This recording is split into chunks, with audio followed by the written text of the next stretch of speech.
NTRC যে 18তম viva পরীক্ষার্থী যারা ছিল তাদের মধ্যে 21,000+ ভাইবা প্রত্যাশীদের প্রহসনমূলকভাবে জুলুমের শিকার হয়ে আমাদেরকে বাদ দেওয়া হয়েছে।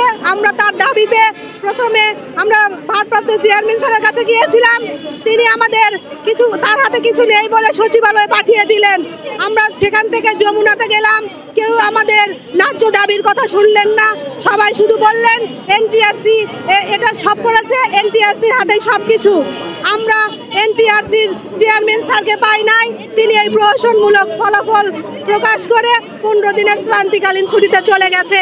আমার প্রশ্ন, উনি যদি স্বচ্ছ হইতেন উনি তাহলে কেন 15 দিনের শ্রান্তিকালীন ছুটিতে গেল? কেন তিনি 7 মাস ভাইবার নিয়ে মাত্র 3 দিনের মাথায় 83,000 ভাইবার ফল প্রকাশ করলেন? কেন তিনি ঈদের মাত্র 2 দিন আগে ফলাফল প্রকাশ করলেন, যখন পুরো দেশ ঈদুল আজহার ছুটিতে চলে গেছে? উনি চেয়েছেন আমরা যেন এই প্রহসনের যেন কোনো জবাবদিহি না করতে হয় আমাদের কাছে, আমরা যেন আইনের দ্বারস্থ না হইতে পারি। উনি ইচ্ছেপ্রণোদিতভাবে আমাদের উপরে এই বৈষম্য করেছে, প্রহসন করেছে, যাতে আমরা পুনরায় মাঠে আন্দোলনে নামি, বর্তমান সরকারকে প্রশ্নবিদ্ধ করি এবং আমরা আবার বলি যে আওয়ামী লীগ সরকারই ভালো ছিল। তাদের সময়ে 13তম থেকে 17তম ভাইবার ফল প্রকাশ হয়েছে, যখন ফলাফল ছিল 95, 96, 97%। তখন যারা অনুপস্থিত ছিল এবং যাদের কাগজপত্রের সমস্যা ছিল শুধু তাদের ফেল করিয়ে দেওয়া হয়েছে।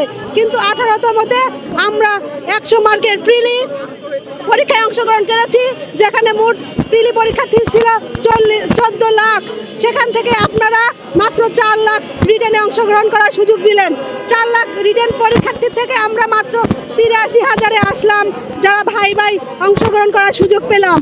আপনারা শুধু আপনারা এই ভাইবার কোনো রিটেন মার্কে যুক্ত করেন না। তাহলে আমার প্রশ্ন, ভাইবার মার্ক যদি রিটেন মার্কে যুক্ত না হওয়া, অবৈধ না হয়, তাহলে এই ভাইবার মাধ্যমে 21,000-কে ফেল করালেন কেন?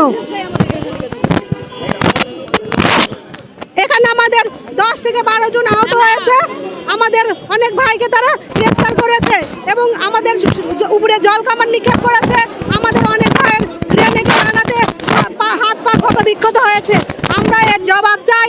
পুলিশ কেন আমাদের এই আন্দোলনে স্বৈরাচারমূলক ভূমিকা পালন করছে?